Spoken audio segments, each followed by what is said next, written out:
Coucou, j'espère que vous allez bien. Je suis ravie de vous retrouver aujourd'hui avec une nouvelle vidéo. Ça sera une vidéo motivation cuisine. Ça fait un petit moment que je voudrais tester la méthode du batch cooking ou meal prep. En fait, j'ai décidé de passer vraiment le moins de temps possible en cuisine pour prendre plus de temps avec ma famille. Parce qu'il faut se le dire, même si vous faites uniquement des pâtes toutes simples, rien d'extravagant, et ça vous prend minimum 1 heure. Le temps de faire les pâtes, de ranger la cuisine, faire la vaisselle, etc. Et surtout pour éviter d'entendre la fameuse phrase « Qu'est-ce qu'on mange ce soir ?» Alors dites-moi si je suis la seule dans ce cas, mais je n'en peux plus. C'est un stress en plus, on se demande ce qu'on va faire tous les soirs et pour ma part j'ai l'impression de faire toujours la même chose alors que non, j'essaye de varier, mais voilà, juste pour éviter d'entendre tout ça et aussi pour avoir un peu plus de temps avec ma famille, j'ai décidé de m'organiser autrement. Une fois que je teste ce système-là, je compte aussi vous faire un petit retour pour voir si ça a été pour moi, parce que je sais qu'il y a certaines personnes qui ne préfèrent pas forcément ce système, qui préfèrent cuisiner tous les soirs. C'est rare, hein, on est d'accord. Mais voilà, peut-être que je reverrai certaines choses, certaines organisations, certaines façons de faire. Donc voilà. Là, clairement, c'est juste un test et puis je reviendrai d'ici peut-être quelques mois pour vous dire ce que j'ai aimé, ce que je n'ai pas aimé. Donc voilà. Alors voilà, j'arrête de blablater et je vous laisse avec la vidéo. Bien sûr, vous allez retrouver les recettes détaillées dans la barre d'infos et puis je vous dirai au fur et à mesure de la vidéo ce que je fais, les recettes, etc. Je vous mets le menu à l'écran. Alors comme vous pouvez voir, j'ai 4 repas bien consistants et une soupe. Et en dessert, j'ai une tarte bourdaloue. Et une fois que j'ai prédéfini mon menu, je vois mes priorités. En gros, par quoi je commence? Est-ce que j'ai une soupe, le temps que ça met pour cuire, etc. Et aussi ce que je fais pour gagner du temps, c'est vraiment de tout éplucher en même temps. C'est-à-dire que, par exemple, pour la soupe lentilles corail, j'ai besoin de pommes de terre, d'oignons, etc. Et pareil pour mon hachis parmentier, des pommes de terre, des oignons, de l'ail. Et ce que je fais, j'épluche tout en même temps. Au lieu de faire d'abord la soupe, éplucher 2-3 pommes de terre, et puis mettre la soupe et ensuite revenir éplucher pour mon hachis. Non, je fais pas ça clairement parce que vous allez salir toute la cuisine. Et pour moi, c'est une perte de temps. Là, je calcule de combien de pommes de terre j'ai besoin, etc. J'épluche tout en même temps et une fois que ça c'est fait, voilà, on ne se salit plus les mains à éplucher ses pommes de terre ou à salir la cuisine. On peut passer à la suite. Bon alors, j'arrête de blablater et je vous explique un peu ce que je fais. Comme je vous ai dit, j'ai décidé de commencer par la soupe aux lentilles corail et une partie de mon hachis. Donc pour ça, j'ai épluché les pommes de terre, les oignons et l'ail. Dans une casserole, je mets un fond d'huile, je fais revenir les pommes de terre, l'ail et l'oignon. Et dans une autre casserole, je mets mes pommes de terre pour préparer la purée. Une fois que j'ai fait revenir mes légumes, je mets un peu d'eau et un bouillon et ensuite je laisse mijoter. Je passe ensuite à la préparation de la pâte pour la tarte aux poireaux et puis la tarte bourdaloue. Et là c'est pareil, je prépare une seule pâte que je viens séparer par la suite au lieu de préparer 2 pâtes l'une à la suite de l'autre pour vraiment éviter de perdre du temps. Dans un saladier, vous mettez la farine, le sucre, une pincée de sel. Ensuite, vous pouvez faire fondre le beurre ou bien sortir quelques heures avant pour obtenir vraiment une beurre pommade. Vous mélangez le tout, ensuite vous venez ajouter les 2 œufs et vous continuez à malaxer et puis vous allez obtenir votre pâte.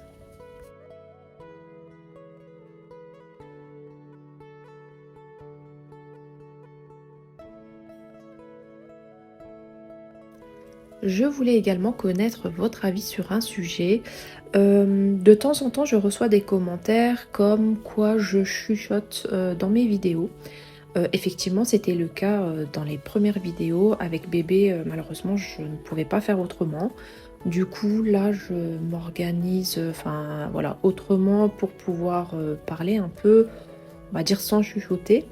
Sauf que je continue quand même de temps en temps à recevoir ce genre de commentaires, alors que vraiment je ne chuchote pas. Du coup, là, je parle beaucoup plus fort que je ne parle habituellement. Donc j'aimerais savoir votre avis, si ma voix est, on va dire, plus agréable à entendre, ou sinon, si c'est toujours la même chose. À mon avis, c'est un souci que j'ai au niveau de mon téléphone. Le micro voilà, ne fonctionne pas, alors que clairement je ne chuchote plus. J'ai une petite voix et je pense qu'avec le temps, ben voilà, j'ai pris cette habitude-là. Et même là, en parlant, j'ai l'impression que je crie. Mais bon, si c'est plus agréable pour vous, pas de souci, ben je continue à faire ça. Si au contraire, vous me dites que ben ça va toujours pas, il y a un souci au niveau du ton, enfin de la voix et c'est pas du tout agréable, je pense que c'est une histoire de micro.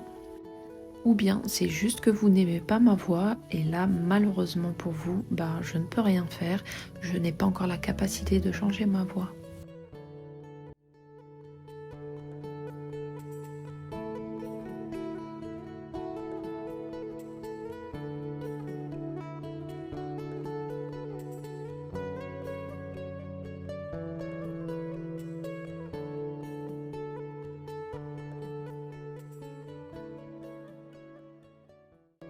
Parenthèse fermée, on continue la vidéo. Alors, comme je vous ai expliqué précédemment, je divise la pâte en deux. Ensuite, je l'étale et puis je laisse reposer un peu ma pâte avant de l'enfourner. Habituellement, on vous conseille de laisser la pâte en boule et puis laisser reposer un petit peu au frigo. Mais clairement, moi, ce qui me convient, c'est de faire l'inverse.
En attendant, je n'oublie pas ma soupe, je regarde si les pommes de terre sont bien cuites. Si c'est le cas, je viens ajouter une cuillère à soupe de concentré de tomates.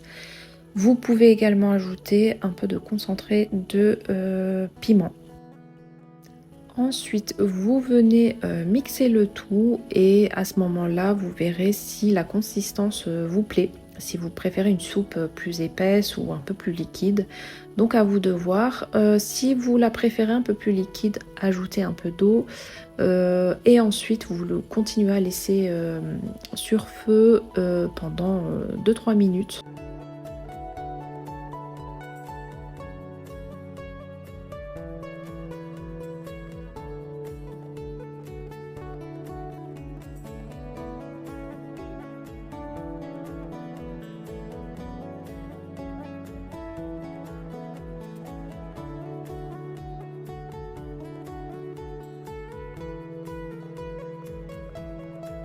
Je laisse ma soupe sur le feu et je ne perds pas de temps, je viens étaler la deuxième pâte.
Pour donner plus de goût à la soupe, je viens faire fondre du beurre et ensuite je viens ajouter une cuillère à soupe de menthe séchée et je rajoute tout ça dans la soupe et vous verrez que ça donne vraiment plus de goût. Après, je précise que ça reste une étape optionnelle. Si vous trouvez ça trop gras ou que vous n'aimez pas du tout la menthe, bah, vous pouvez tout à fait vous en passer.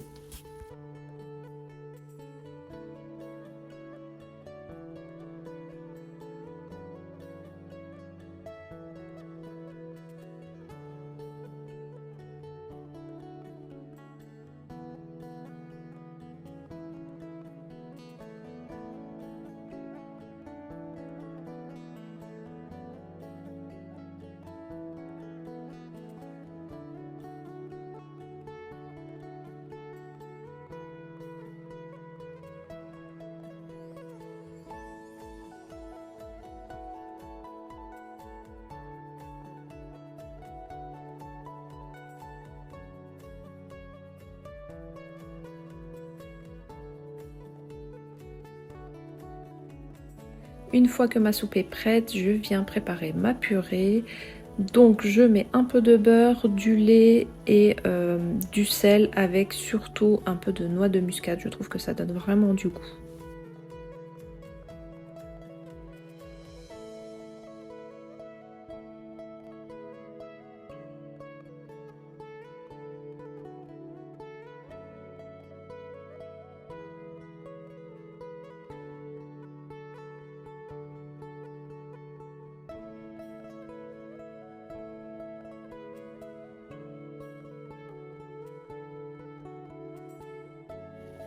Une fois que c'est fait, je mets ma purée de côté. Je viens simultanément préparer la farce de mon hachis Également, je prépare aussi le boulgour au blanc de poulet et poivron. Vous mettez un fond d'huile dans les deux poêles avec de l'oignon et un peu d'ail.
Je viens ajouter la viande hachée et puis dans l'autre poêle, je rajoute les poivrons que j'ai coupés en petits dés. Je fais revenir les poivrons et ensuite je viens ajouter les blancs de poulet.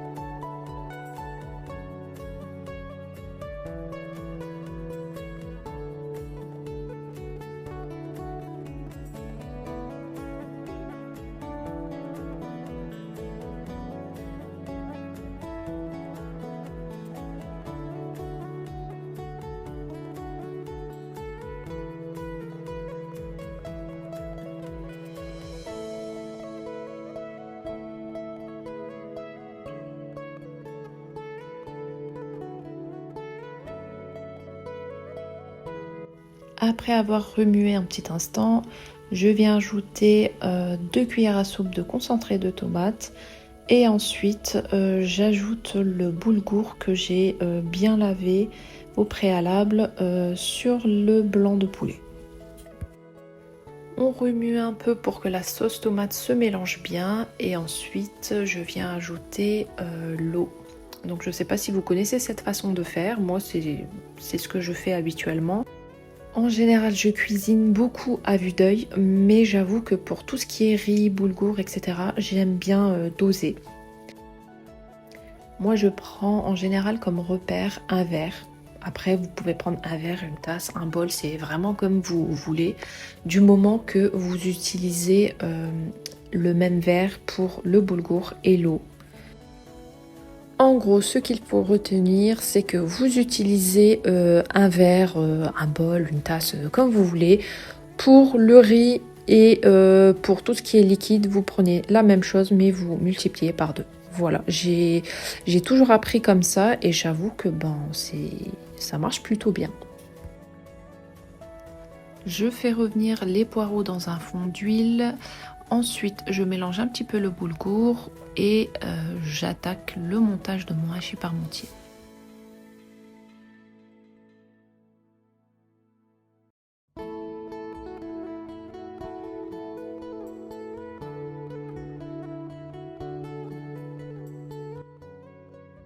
Une fois que je mets le gruyère, je passe le plat au four, le temps de gratiner un tout petit peu.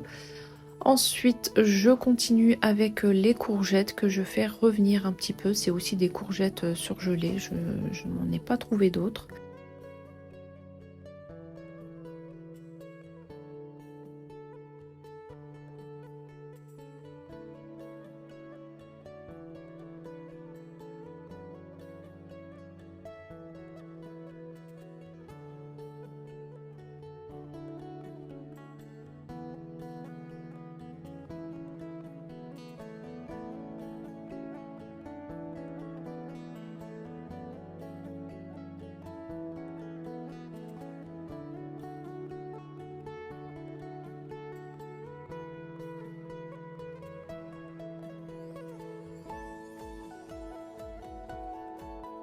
J'assaisonne le poireau et ensuite je vais vérifier si l'eau a été absorbée au niveau du boulgour.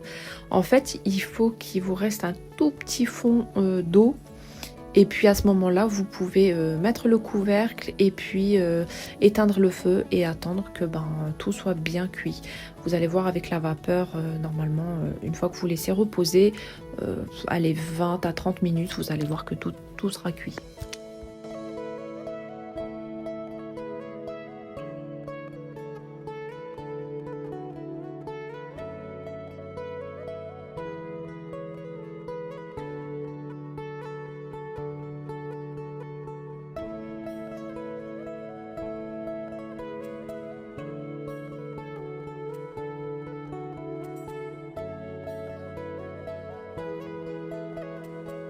Une fois que j'ai mis la pâte que j'ai préparée dans le four avec des petites billes pour éviter que la pâte gonfle au moment de la cuisson.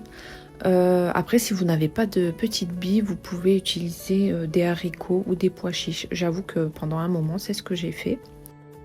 Et sans perdre de temps, je continue avec le feuilleté courgette chèvre. Alors, j'étale une pâte feuilletée toute simple avec du pesto. Je trouve que le pesto donne énormément de goût. Ensuite, je dispose mes courgettes, le chèvre et puis je rabats un peu les côtés et j'enfourne le tout. Une fois que mon fond de tarte est cuit, je rajoute les poireaux. Par contre, un truc que j'ai oublié de vous préciser, vous pouvez très bien mettre du saumon ou des lamelles de blanc de poulet. J'ai décidé de ne pas en mettre parce que le saumon, ils sont vraiment pas fans à la maison. Et le blanc de poulet, j'en avais déjà dans le boulgour, donc voilà.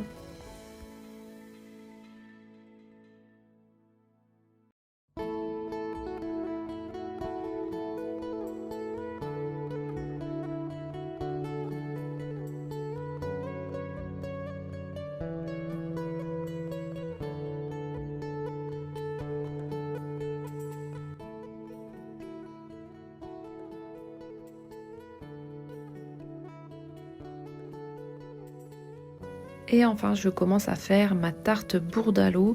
Pour celles qui ne savent pas, la tarte bourdaloue, c'est juste une tarte à la poire et à la crème d'amande. Pour ça, il faut mélanger la poudre d'amande, le sucre avec le beurre fondu. Et ensuite, vous mélangez bien et vous rajoutez les 2 œufs. Et si vous le souhaitez, un peu d'extrait de vanille.